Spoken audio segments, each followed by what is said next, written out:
Hello, everyone, and welcome back to another episode of the Talk to Rami show. This episode is a very special episode because I'm going to talk about my favorite subject, belief, with Evan Carmichael is here. Evan, thank you so much for being here, man. Thanks for having me. I really appreciate it. These things like happen like suddenly. Like we were talking and doing it over Riverside FM, and and you were here for speaking, and I listened to your event and you're speaking, amazing. And now you are sitting here. What a day!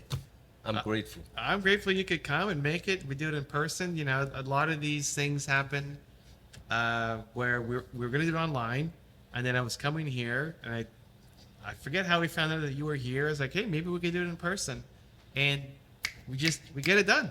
Yeah, I want to tell you how I got to know you. I surf, YouTube a lot. I listen to a lot of this stuff, but after that, I'll watch you. I said, okay, this guy's got 3.5 million, subscriber, on YouTube, speaker, author, all that stuff, and I started learning from you because I love your YouTube. That it says this is the 10 things that you can learn from this person, from Tony Robbins, from Lewis Howell, from Mera. That would be like a very good shows and clips for me to watch on the go.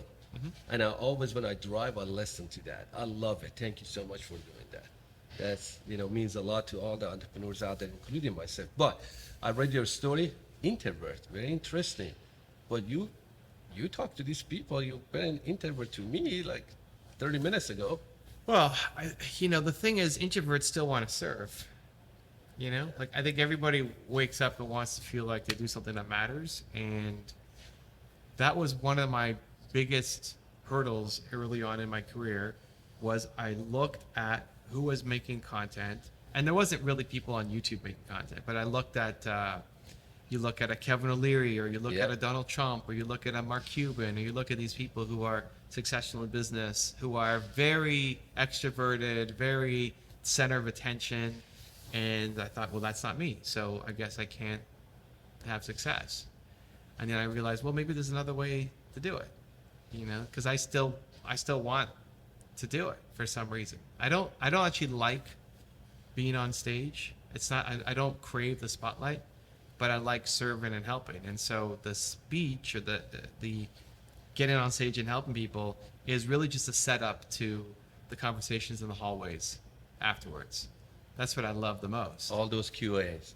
All the Q&A. I mean, half of my session was Q&A basically, and then sticking around after to answer questions in the hallway, and I'll go back after and answer more questions in the hallway. Like, that's the thing that I love the most. But some people don't know who I am. So what question should I ask? They don't even know. So you have to put yourself out there to have a little bit of context so that people can ask. I was reading your story on your website, by the way. Thank you. You explained a lot on your website for who you are. To make it easy for you for the show. I know that was much easier for me. I said, here you go. I don't need to do any more research. He put everything here, open book. And, your past life, I call it past life, perfectionist, the introvert, you think it's not going to work. You didn't believe yourself. All that is stuff that you went through, lost the $40 million a deal, because of your perfectionism, and we've been there. And then suddenly you decided that I'm going to believe myself, I'm going to flip the coin, and I'm going to change it. How did you do that? Like the power of, because belief is very, it's very broad. You can use it, but we can focus on that belief that I think we can achieve everything first if we can believe ourselves and have a plan. What is your take on that? Yeah, I think the world's biggest problem is people don't believe in themselves. I think everybody, if they're watching this show, they have a genius level talent at something, and they're not chasing it down. And that's what I'm trying to solve, still for myself, but then also for the world. The thing that helped me the most were two things. One was surrounding myself with content that inspired me. So if you guys love this show, how many episodes do you have? 200, 300. It's like, if you love how he thinks and you love the guests he brings on, there's lots more content to go and learn from. And you've had success running your own company and building up teams. And most people don't have a mentor that they can actually meet and learn from in person. But people like you are making content. People like me are making content. People who've had a ton of success are making content. I think the best teachers now are on YouTube. Like you'll learn more on YouTube for the thing you want to learn about than you'll learn in school. And so do that. Put that in your environment. Like if you have 200 episodes plus, and somebody then decided, okay, I'm going to watch an episode a day for the next 200 plus days, they're going to start to think differently. Yeah. It's just going to happen based off of the way that you think, the way that you treat people, the questions that you ask, and the guests that come on your show and the stories that they share. Somebody's going to watch that and be inspired to say, maybe I don't have to stay stuck. Maybe there's another way to look at it. Maybe the things that my parents did, I don't have to fall into the same trap. I don't have to stay where I'm at, right? It's a conscious choice to surround yourself with content that can lift you up, whether it's YouTube videos, whether people love books or podcasts. Most of what people are consuming keeps them stuck where they are. Most news is negative. A lot of social media content, you can use it to educate yourself or to entertain yourself and get lost in just funny things or stupid things or negative things. But you can choose to use that time to educate yourself and get better. And so for me, I wanted to become a successful entrepreneur. I had no idea how to do it. My parents weren't successful entrepreneurs. I didn't know any successful entrepreneurs. I went to my banker and asked for help. Yeah, I read that. Yeah. Right? And they rejected you. Yeah, it's like, well, do you need a loan? You're Yeah. like, Oh, I don't know. who's I gonna- don't know. Do I need a loan? I don't know what I'm doing. I'm 19. I want to build a successful company. It's like, well, we help companies get loans, right? And it has to be, if you don't have 3 years experience, it has to be personally guaranteed, Yes. right? Right. It's like, okay, I thought this is going to be easy. I'm going to go to the bank and get my mentorship. And anyway, I didn't know because I didn't know anything about the business world, but I was able to learn by being around, by starting with reading books, and then later on getting into YouTube videos, because I'd much rather see them talk than just read about it. And right now, there's so many different resources available, like watching your show, where people can start to really shift their environment. You will become a different person if you watch an episode a day for 200 days. It's just going to happen. So that was the first shift that really started to make a difference. And then the second one was actually getting some mentors. And my parents are my mentors in terms of being a human. So a lot of the human values that I have came from them, but they weren't entrepreneurs, so they couldn't teach me how to be an entrepreneur. So my first mentor in that space was a guy named Steve, who's my agent, who's in New York, and he pushed me, and he In which way? lots of ways. Like, hey, But- you got to go, otherwise. Yeah, it's like, so the first thing I did, Steve he's my agent. He's in New York. He's the same guy who represents Mel Robbins and Grant Cardone and a lot of big names. And he looked at my content and he said, your content's not very good, but I love your message. And at that point, I was already in the game for 5 years or so. And I thought I was getting better, right? So I'd have him just say, your content's not very good, That was. but I liked your message. He said, most people come to us with no message, but they're used to being on camera. You suck on camera, but you your have a message is message. really good, right? So it's like, okay, we'll work with you and see what we can do. And he then gave me homework. And the first homework was I need to tell my foundation story. Like, why did you start this thing? Why do you care so much? And I would record the video. I recorded in the morning and send it to him.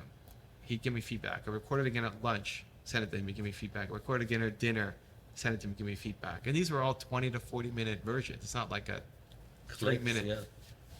And so I was putting in the work. I wanted to get better. And he gave me feedback and I slowly got better. And I did 40 versions of that video. Wow. And what ended up happening was at that agency, I was the worst, right? The worst on camera. And after working with Steve and putting in the effort, I started to become the one that he used as the example to say, look what Evan's doing. You guys should be copying him. But I didn't have natural talent or ability. I was just doing the work that my mentor told me to do, where he's telling other people to do the same thing, but they might make one video a week, and I'm doing 3 a day.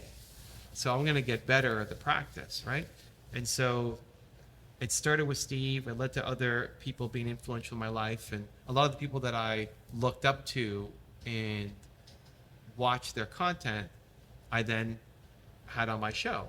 I've had Tony Robbins on my show 3 or 4 times. I've had Les Brown on. I've had You had just a like lot of a lot of people, people who like I would only profile before, and now I get to talk to them and I get to ask them questions.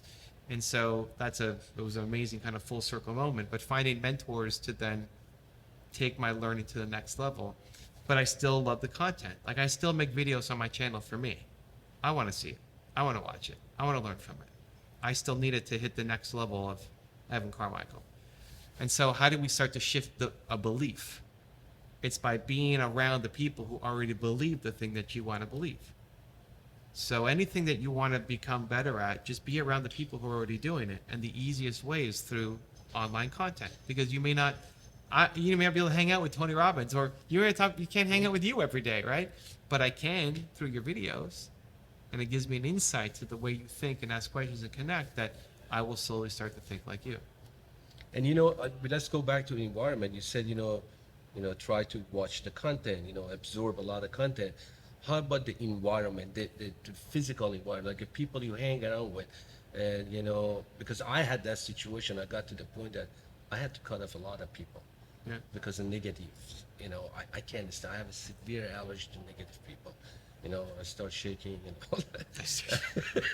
But it's nothing against people. If you ever see him shaking, he thinks you're a negative person. I know, but it's just I can't. It's nothing against them, but because they suck the energy out of you. Yeah. And I can't do it. And I think most of the people, they don't understand the power of their environment. Yeah. And the people they hang around with, like a lot of people in my family. Just talk to them, but they're not there. And I think that's important. Did you have that experience that you had to go clean up your network or your circle of friends? Or Yeah, I mean, one, I'm introverted, so I don't have a lot of friends. So that you have a lot of friends. wasn't a big deal at the beginning. But I think it for me, it wasn't like there was this one person or group of people who were really negative around me. It was more just a slow letting go and spending less time with people that then it kind of fades out. So it wasn't an intentional, you're a negative person and I'm not going to talk to you anymore. It was just, I'm moving in this direction and you're moving in that direction, and we just don't have as much in common anymore. And so we just stopped talking and stopped hanging out. But it was never like this awkward conversation of saying, you're out of my life. And I think a lot of people stay in relationships just out of convenience and out of fear. That just because you went to grade 4 with them, it doesn't mean you still have to be friends with them in your adult life. You're probably, if you're watching this show, right, audience, they're probably way ahead of their friends already. They're the most ambitious people that they know. And if somebody is sucking energy from you, you probably don't want to spend as much time with them. And if it's family, it's a little harder. You don't want to necessarily just cut off your mom from your life. Although some people do that because it's the best thing for them. But it could also be limiting access to topics. It's like, okay, we're not talking about my career, because every time we talk about my career, it goes down this crazy negative path. So we're not talking about that. But we're going to talk about these things that we know we can connect on because I love you, right? And so limiting access, working with enough people, I think can be really helpful. But it's just paying attention to the energy that you get from people, right? I met you earlier this morning. Yep. I'm coming out of this, right? We're going to have this interview. I already have more energy than when I started, right? Like we're going to leave this, and for me at least, I'm going to have more energy than when we started, right? And so when you're around the right people, it raises your energy. Absolutely, I totally agree with that. And if I left an interview with somebody and like I feel worse than I did going in, like okay, I'm not going to talk to that person again, right? Been there, And so there's a lot of energy suckers or energy vampires, or it's just paying attention to that consistently. And if you find, the awkward part is if you find good people who you really like, try to spend more time with them. And so I have a saying that I like to collect good people. So when somebody asks me, what do you collect? I collect good people. Habit. Right? I don't collect baseball cards or stamps, or I collect good people. And it can be awkward, especially for introverts at the beginning, to like when you find somebody at an event or on a call or somebody who you don't really know very well, but you just had great energy, that you leave and you're like, man, that was awesome. I try to find a way to spend more time with that person, whether it's just messaging them on Instagram at the start, whether it's trying to set up a coffee meeting to talk about our businesses. Like, you be the one to reach out, because everybody knows somebody in their network who is a positive, optimistic, energy giving person. You may not have a lot of those people, but there's one person you could think of, and it's probably not the closest person to you. It's probably a friend of a friend or somebody you met at some event, but you can think of them. Find a way to stay connected with them. Meet them once a month for coffee. Connect with them on Instagram and go back and forth. Just like have more of them in your life and watch your life start to ripple forward in a positive direction. But I think, you know, as you said, you know, opportunities is all around us. Yeah. Like that, you know, I have seen it. But people, I heard what you said over there. You said, okay, I'm talking about all this stuff that you need to do, but it all goes back to you take action. If you're not opening your door, you know, talking to people, nothing gonna happen. But unfortunately, most of us, including myself, many years ago, I didn't do stuff because the perception of others, which is the judgment, how they're gonna judge me, what is the perception. I tell you a short story. I was the first speaking gig that I had. It was for University of Texas. It's 400 or 500 project managers, and I had to go on the stage. And I have a friend, and you know, I have an accent. I speak 5 different languages. I'm Middle Eastern, and he said, "You got to go get an accent coach." I said, "What?" He said, "You got to go get an accent coach. You know, they teach you how to speak American, like English proper." I said, "Oh, okay." And he's a great friend. And he put me in touch with this lady. You know, she's got an agency down in LA. Yeah. And I called her up, and I said, "Well, this is Rami, and I'm having these things coming up, and I have a friend." He said, "Yeah, I know your friend." And he told me I should talk to you to get you know, change my accent. And she said, "Why you want to do that?" I said, I think people will understand me better. He said, "I coach people to be different. I coach actresses to play in the role that is not them, but you have to be yourself on that stage. Yeah. Therefore, I'm not going to teach you. I'm not going to coach you. You got to be you, and go and do it, and trust yourself, and believe that you can do it." What does your friend do? And he's a businessman, and you know, he's a businessman, and he's a very good businessman. He's a process guy. And I went back, I went on the stage, and my wife was in the audience actually, and then I did my speech. It went very well. And week later, is a lady called from another local business. It's a big organization. They said, "Can you come and speak for my staff?" And I said, "How did you remember me?" I said, "One of my colleagues said, the guy with the accent." Yeah. I said, "Wow, that's interesting." And since that day, I said, you know, screw it. I want to be who I want to be. I want to be Rami. I want to be the guy who's got an accent. I want to be a guy that is funny. I want to be a guy that I'm open, and I want to love people, invite people. Forget about the perceptions or the judgment, because I don't think the judgment of the people is a sign of weakness. You know, like, I have to be vulnerable. Yeah. That doesn't mean I'm weakness. I'm weak. Is a courage. But some people, I think they're not doing, or they're not achieving things in their life because they don't want to be vulnerable, or they think that, oh, they're going to judge me. This happens in Middle Eastern culture a lot. I'm not going to do that because this is what they're going to think about me. Yeah, it's every culture. Yeah. Why is that? Well, because We believe in ourselves, but that's going to stop us. Because we're social animals, because we care about bonding with other people. Like, we need other people. Like, if you are alone by yourself on a desert island with no human contact, you're going to go crazy. We need people. So we've been trained to work together. And how do you work together? Well, you need people to like you, right? Or you get kicked out of the tribe. So this is like hard, not 2023, but way back. This is what we've been trained, this is hardwired into us.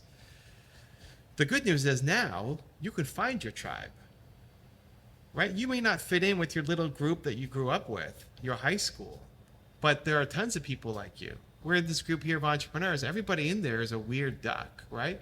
Like, to be an entrepreneur, they're all trying to go for, I think it's $1 million net worth. Yep. Right? That's a go home to your friends from high school and say, I want to build $1 million net worth, right? It's a weird thing to say. You would get kicked out of that tribe. And then you don't want to be alone. And so we try to make ourselves smaller to fit back into our tribe. But the key is not make yourself smaller to fit with your original tribe. The key is to find a new tribe. Because there's people like this group here, like your audience, like the team you've built, who want to go off and do amazing things. And it's the courage to jump from one tribe to then find the new one that can support you. And the easiest way that I kind of shortcut the brain on those things, like I want to do something, but then I'm afraid, right? Is I just trust that great ideas flow through me. So one of the strategies in my book, Momentum, How to Get Momentum, is trust that great ideas flow through you. The fact that you came up with the idea means it's a good idea. And if that sounds too egotistical, like who am I to have, great, like trust that it came from God, that is flowing through you. It's not even your idea. It's coming to you. You have to do something about it. Even how we set all this up. Yeah. Once I knew you were in Austin, I recommended to my assistant, hey, let's see if we can set him up to come here. I didn't ask. Sandra, my assistant, did. But it came to my idea, and then hopefully that fit with you, hopefully it fit with him. I don't know if he's going to be upset that I even asked to do this. Like I'm getting paid to come in to speak at his event. And then we click very well. Well, who knows, right? Like I could be in fear mode, right? It's just fear. I could be saying, well, they paid me to be here, and I'm asking for this extra thing for this guy that I don't even know to come on and follow me around and come to his private event, right? Like I could easily go into fear mode and say, that's not a good idea. Like I should ask before, right? But I said, no, it came to me. So I trust that great ideas flow through me so that I'm not thinking, we're just doing. So the next idea that comes to you, as long as you're in a positive state, right? If you're at an event or you're watching this show and you get an idea, you're in a positive state, just go do something about it. And when you follow those instincts, it's crazy how amazing things end up paying off for you versus living in the fear and the overthinking and the over-planning and over-preparation. Most people are getting ready to get ready, and then nothing ever ends up happening. You know, I was reading your story. The reason that you lost that 40 million, you said you were a perfectionist, but the fear was part of it, isn't it? Yeah, perfectionism is fear. You're afraid of being judged. That's all it is. We label it as a good thing, like, oh, I'm a perfectionist. It's not a good label. You're just scared. If you're a perfectionist, it just means you're scared. And welcome to the club. Have you ever been scared to do something and then you just did it? Oh, yeah. Right? Like, of course. Many times. So it's not that people who are more successful than you aren't scared. They're scared. They just do the action instead of thinking some more and planning some more and preparing some more. So I'm a recovering perfectionist because it's still definitely in me, but I try to shortcut it by saying, because I came up with the idea, then I'm going to go off and do it. I mean, I say yes to things that I shouldn't say yes to. My team gets upset at me for saying yes to... Do you have a problem saying no? No. I'm much better at that. I had that problem. I'm much better at that, but I'll say... I'm getting much better. I'll say I will not often look at the black and white logical reasons to do something or not. It's a vibe. It's a feeling. So I don't know who pitched me on this show for the beginning, whether Sterling or Wes or somebody reached out, and I don't ask who else has been on your show and what's the reach of the show. Why not? Because it doesn't matter to me. Because most of the people do, because I send requests and who asked me? Was it Sterling? Sterling, yeah. Okay, so I don't know what Sterling reached out with, right? But I just like the vibe of the message, and even though Sterling's not going to be interviewing me, he's working for the guy who's going to be interviewing me. So you like him for some reason, and I like him, so I'm going to say yes. It's purely off of vibe. And sometimes I'm the first guest. I've been the first guest on somebody's show, and they didn't even publish it. And they never launched their podcast. Wow. But whatever, like I think it was still... You're a different animal. But it's just off of vibe. It's just off of vibe. I haven't seen anybody like that. And there's other ones that I say no to, and there's other ones that my team, like, you should go do this one. It's like, I don't know. No, you I don't didn't like get that vibe to it. Yeah, it's like, I don't know. I don't like how Sterling wrote that email, so no. If they're going to pay me to be on, it's all off of vibe. And I don't go back and second guess it or think, maybe I should have said yes to that thing. Oh. Because it works out. It's just crazy how often that stuff has worked out by saying yes to the things that feel right in your gut, even when it may not make sense. That's what I told my crew here today when you were eating. And I said, I think I want to be a good friend with this guy because, I click with people very well and I look at him for long time friendship that I can serve my tribe, that I can serve the friend. Like next time you're in Austin, say, hey, Rami, I'm here, you want to grab a coffee or I need this. I'll be there and doing it. It happened many times, or I come to Toronto. But that vibe, I agree with it. I'm like that and sometimes I don't get that vibe and energy and I'm not doing it. I think you have to trust your gut. That's what they say. Yeah. Because opportunities are coming like that all the time. But the problem is they don't make sense a lot of times. Because that shouldn't be coming to you, or you're not qualified, or why am I thinking about that, or I didn't go to school for that, or that's not what I should be doing, right? And so we're missing all these opportunities every day that are coming by. So there might be some person walking down the street, and for whatever thought in your head, I should say hi to them. Why would I do that? I don't say hi to people. I'm introvert. I'm shy. I don't talk to people, right? It's like, okay, how you doing? I'm Evan. And you say you're an introvert. No, but that Come doesn't. on. No, but I don't do that often. But if I had the idea then I would, right? So it's just I've had to train myself to just not think about my thoughts And just do it? and just do it. Trust. Man, Robin, 5, 4, 3, 2, 1. Even faster than that, right? Like trust that great ideas flow through you. I want to give it that shot. Now, the caveat is if you're in a really negative mood, that's where you need patience, right? Like if somebody cuts you off in traffic, Oh, yeah. I'm going to drive past that guy just to see what he looks like, right? But that's where we trust our impulses. We will trust our impulses when we're in a really negative state of mind. But when we're in a really positive one, that's where we pause. And we need to flip it. When you're in a really negative state of mind, some bad news happened, don't make a rash call in the moment, right? Like something negative happened, the whole world is not falling apart. Pause, reflect, sleep on it, like come back to it the next day and still see if you want to do that thing or not. But when something great is happening and you're in a positive spirit and an idea comes to you, that's the time to actually go do something about it. People are watching this episode and like, I want to go do blank. Do it now because you're going to wake up tomorrow and the energy will be gone and you're starting over again and the opportunity will have passed you by. Because dreams without action is just dreams. Well, and they don't make sense. Yeah. This is the thing. A lot of the ideas that come to you don't make sense for you to do. For someone like you, with your background, with your education, with your skill set, you all of a sudden want to be doing this crazy other thing. Why am I thinking about that? That doesn't make any sense. If what made sense in your brain also made sense in your heart, you would go off and do it. But your brain is designed to keep you safe. When somebody asked in the session in the QA that the guy asked, I'm a coach, I want to do that. And I'm so happy you asked him that question. Why you want to do that? Do you think you're qualified? Or what is it?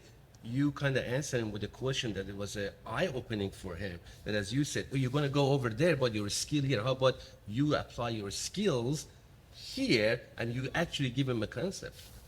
Yeah, and like in giving advice, what I try to do is I call it wearing their skin, which like I'm trying to be the person. It's like imagine if I was you, but I had my knowledge, what would I do? And so a lot of people give advice, but it's the wrong advice. It's because that's what they would do. So your friend gave you the advice to go get an accent coach because that's what he would do. But is he a world recognized speaker, speaking on stages around the world, making 6 figures as a professional speaker? Like, no, right? But you listen to him. And Why? I don't freaking know. Well, because he's had success in some other area too. Yes, that was the reason. But it doesn't mean that he knows what he's talking about in the speaking world, right? And so we get caught up by listening to advice of successful people, but also by giving advice as of what we would do. Where a lot of the advice that you're given is actually out of love.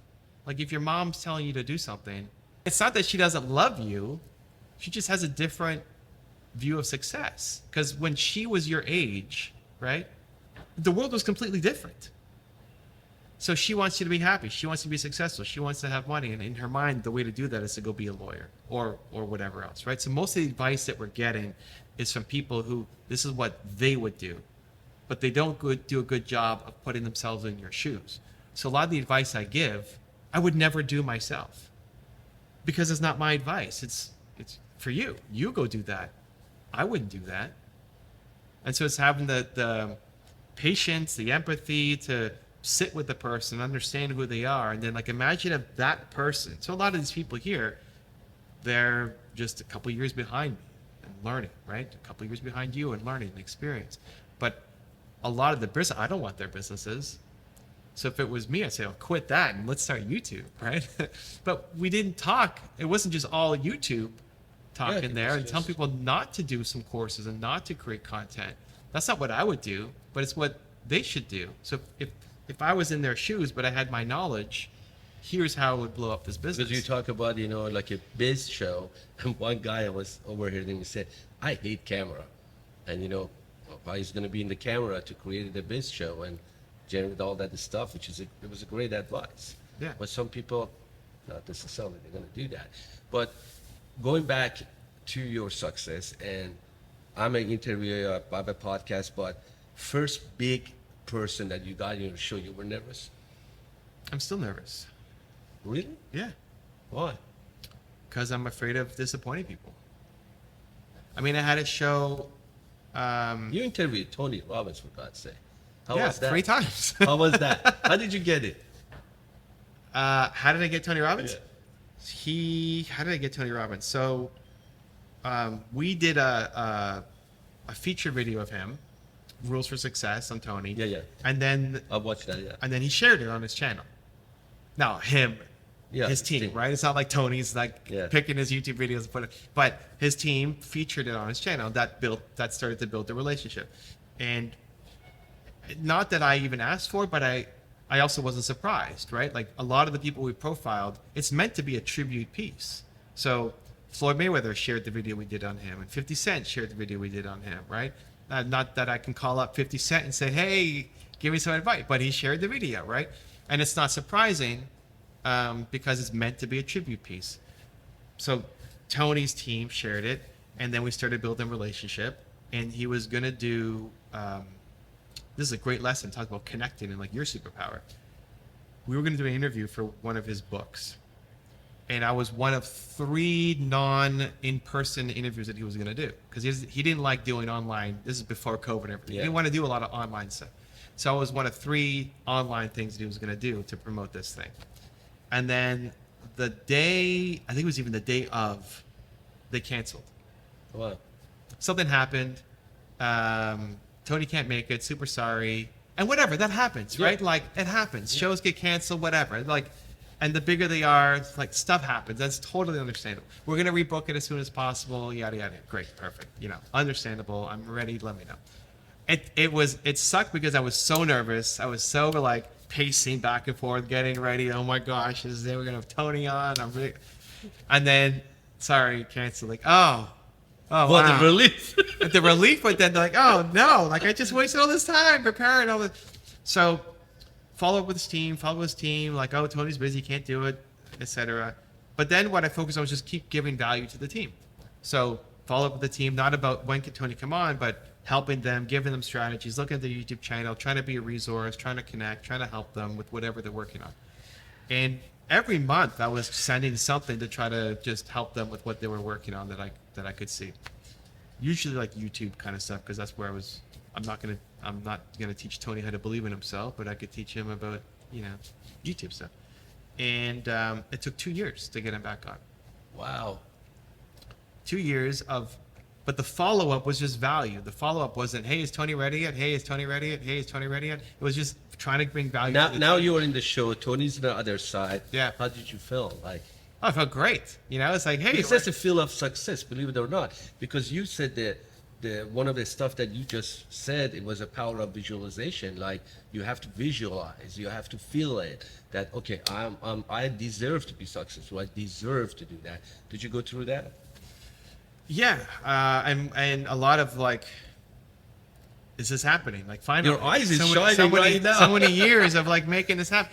And Tony was one of the first that I learned from He's his an books amazing and guy. CDs, and so it's like this full circle moment. I think Tony, his book Unlimited Power was Yeah. the first nonfiction book that I read growing up. And so it was a good full circle moment. And I had all these questions like ready to ask and so nervous. And Tony, you give him one question, he'll tell you this giant story. So, you know, I think I asked 3 questions in the whole interview, right? Because he's just telling, which is fantastic. And it ends in the blink, like, we're done. Wow, okay. You know, like, what happened to the time? And anyway, since he's come on a couple more times of when he's had things to talk about. He's an amazing guy, you know.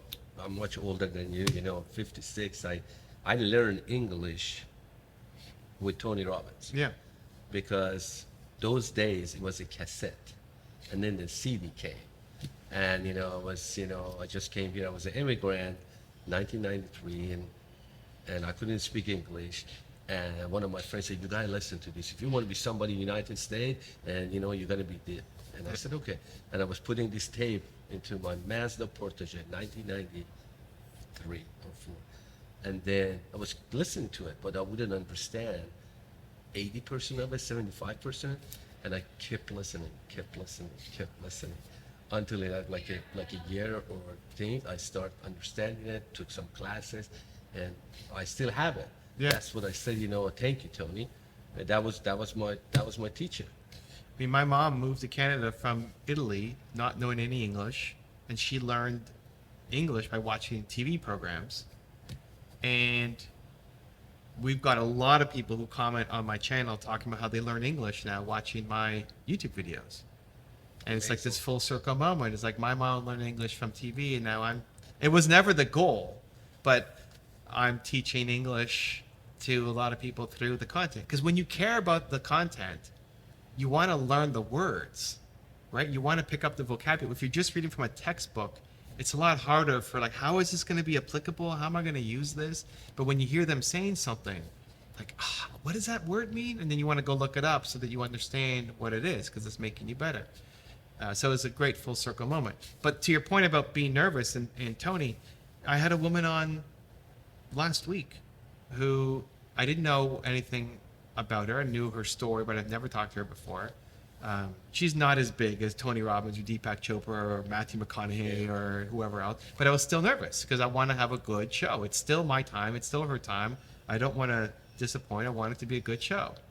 And the thing that helps me get ready for it is just I'm missing connection. Like, it would be less nerve-wracking for me to interview Tony for a 4th time than her for the first time. Because I have a connection already to Tony. We've already been on. You know, I already know the vibe. Her, I didn't know. We didn't have a vibe. So I watched her videos in preparation for my interview, and then I got a sense of her character and her vibe. It's like, okay, we'll be fine. But I was still nervous. I'm still nervous a lot to do a lot of things. Yeah, I get nervous too. I think this is natural for podcaster or YouTuber. You know, it doesn't matter what kind of guests. You know, I talk to so many people, but as we go back there, you know, you said about the opportunities and connecting with people. You know, is there. It's there, but we have to take action. I never forget. You know, in my tech company, we got a request to do a tour of this mansion in Houston, Texas.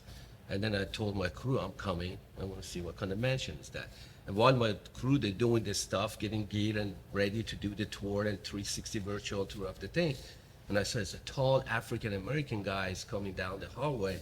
And he told me, who are you? What are you doing here? I said, I'm just here. I'm a CEO of this company, and we are here to make a magic. And he said, how are you making a magic? I said, we're going to showcase this to the whole world. And he said, come and see me at the 3rd floor. I said, okay. Just ask for Matthew. I said, okay. And after my guys, they were done, I went up there, the 3rd floor. It was 2 gatekeepers, I never forget. And I told the lady, I'm here to see Matthew. I said, Mr. Gnomes? I said, I think his last name is Gnomes. I don't know. And, you know, and she went inside and called Mr. Gnomes, this guy, Rami's here. So yeah, come in. And I went over there, and for 5 seconds, I didn't get who the hell is this guy. And until I saw it, like a Michael Jackson, white gloves, and Beyonce's awards and all that stuff, these fancy. I started saying, where the heck am I? And that was Beyonce's father, Mr. Knowles, Destiny Child.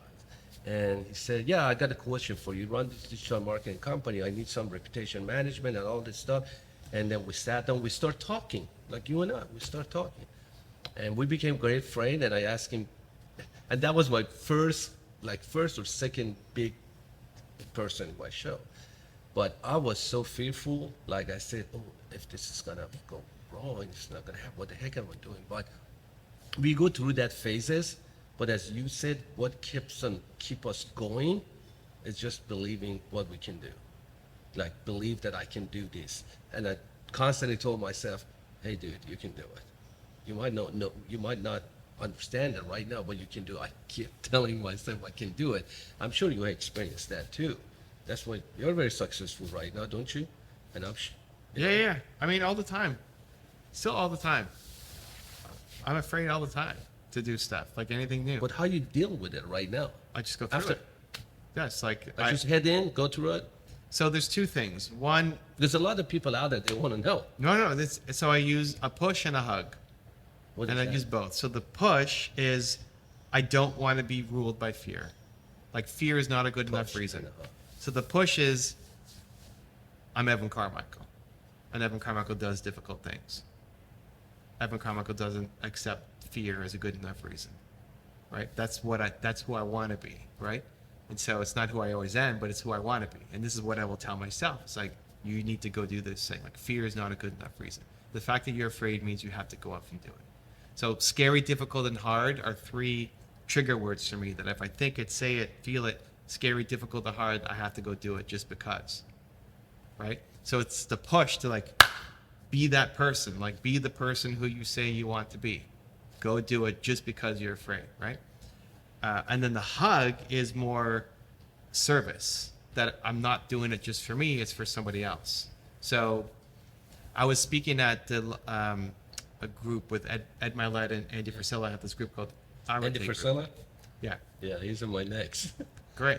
I listen to that guy, not me, my wife's, every morning, and I send him a message, dude, I feel like you're cheating on my wife. And, because of the 75 hearts and all this stuff that my wife went through it and did it and everything. I was walking with her for 45 days, like at 45 minutes for 75 days. I said, oh, I'm doing it. She said, no. But anyway, that's the story that I reached out to him, and he's going to be next, but it's fascinating. So I was speaking at their event. Oh, really? I was in just before COVID shut down the world. It was in Whistler, British Columbia, and it's a mystery lineup. Like, you don't know who's going to be there, but you have to pay, I forget how much. It's a lot of money to join the Arate group. And I get there, they put me up in this nice, like, corner suite hotel, and on the day of the event, that's when we find out who the speakers are. Like, even the speakers didn't know who the other speakers were. Wow. And I show up, and I see the names on the roster, and just before me is David Goggins. David. And just after me is Peyton Manning. Oh my God, I know, yeah. So you got, like, the most intense human of all time. You were Shedley's, right? And then, like, the arguably greatest quarterback of all time. But I'm like, what am I doing here in the middle of these two guys? Like, this is a crazy lineup. And it's both. It's the push of, I do difficult things. Like, I'm gonna show up and I'm gonna kick ass, and I'm gonna go do my best to be That's here. amazing. But then also the hug, where it's, but I'm also here to serve, right? Like, I'm what I can teach. If I'm gonna go on and teach about how to create content and marketing, social media, and YouTube, what does Peyton Manning know about any of that stuff, right?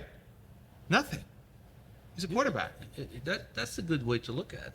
Well, that's like the little mental jiu-jitsu I'm Because doing in my basically what mind. you're telling me, you have to separate yourself from the crowd and say, this is what I do, I'm good at it. They do what they're good at it. I'm here, they're here.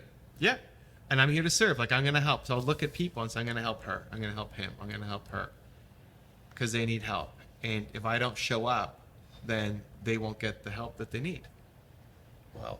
And so it's both. Like, it's never one or the other. It's 50% 50 or 60-40 or 70-30, hug and push. It's always both.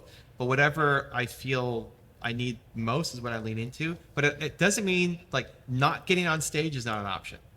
I'm going to go do it. I have to do it. That's a good model to follow. If you're watching this or listening, that's a good one. I want to apply it.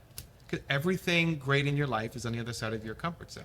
So if you only stay to do the things that you know how to do, You're in the same place. you'll have no fear, but you'll hate your life. Because you'll be the most bored person of all time. If you woke up and did the exact same thing every day, that's a path to hate in your life. But to do something different that you've done every day requires you to step outside your comfort zone, which means you're going to be scared. So everything that you want in life is on the other side of the things that you're afraid to do. So I feel a lot of fear and accept that fear is not a good enough reason. And that's the thing that I try to train myself. Evan, do you have any regrets? I don't really think that way. I'm really bad at thinking backwards Really? because it's all led up to being here. That's a good way to look at it. I'm sure though, if you took me back to a previous time in my life, if you took me back to being 22-year-old Evan losing a $40 million deal, I'm sure if I was sitting with that guy, like, Wow. hey, Evan, like, give me 5 minutes. Let me tell you what you should be doing instead, right? I'm sure. I don't know if I could hold myself back from talking to younger Evan in that moment, but I'm grateful for where I'm at. And like that lesson got me here. If I didn't do that, where would I be? I don't know. So I don't really think in terms of regrets. I think most people, like the way that regret actually served me was I was looking at Jeff Bezos. So I quit on my business partner for one day when I was 19. Yep. And the thing that got me going back was I don't want to regret this moment because we often regret the things that we don't do, the things that we're afraid to do as opposed to the things that we did. So I said, even if we fail in this software company, I'd rather know and fail than not know because the not knowing for my whole life That's it. would destroy me. But knowing and failing, I could accept and I can move on to something else. And so that's where I've used regret to try to help me push through. But I haven't used that strategy as much in the past decade because really that's a mental exercise to force yourself to do the thing where now it's just idea to action, right? Just do it. Great ideas flow through you.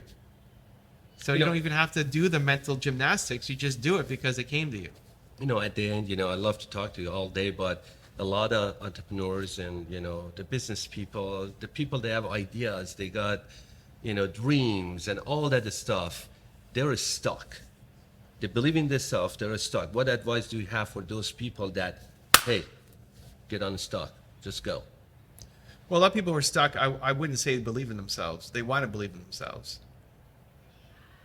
Part of the stuckness is that they don't believe in themselves enough. You have these micro moments of believing in yourself, but it's not consistent The macro enough. moments, yeah. So it's now, how do we develop more consistent belief, whether it's subscribing to your channel and watching all your content, whether it's, joining the mastermind group or whatever the thing is, to inject daily belief in yourself. Because again, no matter how great a day you have today, tomorrow it's almost like you're starting over. And so you need the consistency in the environment to make the shift.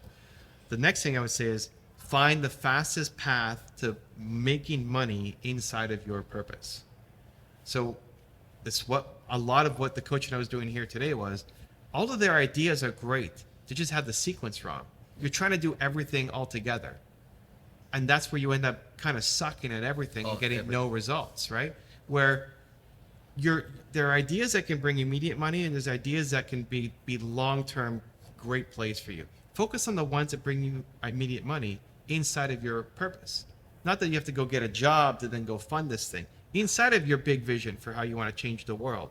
What's the fastest way to start making money doing it? Money is not a bad thing. Money's great. It's a tool. It's a necessary It's a fuel. tool. Like you need it. Like fuel. Good luck getting your car to move without fuel. Fuel, Like, yeah. You need it. It's an absolute must. It's not number one, but you have to have it. And so what's the fastest way for you to make money? Because if you can figure that out, that gets you believing in yourself even more. That gets you having some momentum. That gets you quitting your job so you can do this full time. Now imagine what you can do if you were full time versus only part time because you have some job that you hate. Now it gets you to be able to hire team members. This show, we've got 4 people on your crew here helping out. If it was just you, and you had to figure out the microphones and the cameras. Hell no, that not me. That's not right? me. It'd be a disaster. No, but it's- that's what a lot of people do, right? Yeah, It's like, oh, I'm going to start a show, so I need to figure out how to do the microphones and the That's lighting. the key, guys. That's Right? the key. Listen. You don't need to figure that. You need to figure out how to make money inside of your purpose. And then from there, you can do everything else because you can hire a team. You can first quit your job and then you can hire a team. So it's not that start a podcast is a bad idea. It's a great idea. It just might not be an idea for right now. People get the sequence wrong. So it's not ever, it's just not now. And how do we make some money right now so that we can end up building the dream? Wow. And this is my last question. Okay. Why are you such a giver? I think everybody's a giver. Not everybody. No, promise. I think everybody wants to be a giver. Wants to be. Yeah, but I think my you are default vote such a is giver. I watch you there. I think humans are built to serve. So it's like people are built to serve. Everybody wants to serve. We all want to feel like we're going to make a contribution to somebody else's life today. They did functional MRIs on people's brains, and they found that serving or helping others triggers the same part of your brain as having food and having sex. It's like it's literally hardwired into you that you want to help other people. So the exercise I went through in the room about figuring out your most important core value, I've done that with, I don't know, tens of thousands of people at this point, maybe more. And every time their most important core value is something positive. It's belief or freedom or hope or family or friendship or caring or kindness or empathy or this. It's always positive. Nobody's most important core value has ever come back as death or hatred. So at the core, we're really good. So if everybody's good at the core, why is there so much negativity? Why is there so much fear? Why is there so much panic? Why is there so many takers instead of givers? I don't believe in the label of a taker or a hater. It's just a good person who's in a lot of pain. That's a good way to look at it. Because hurt people hurt people. Yes, I believe that. When you were hurt, you've been hurt. Were you, something bad happened to you? Did you just show up and then be giving to everybody around you on that day? Probably not, right? Have you said things or done things that if you were in your best state, you say, oh, that was maybe a mistake, right? Of course. Me too. So it's just recognizing that person is not a bad person. They're not a taker. They're not a hater. They're just in a ton of pain, like a ton of pain, and they don't know how to get out. And so they're just like, they're full of rashes, and any little thing, like they freak out, right?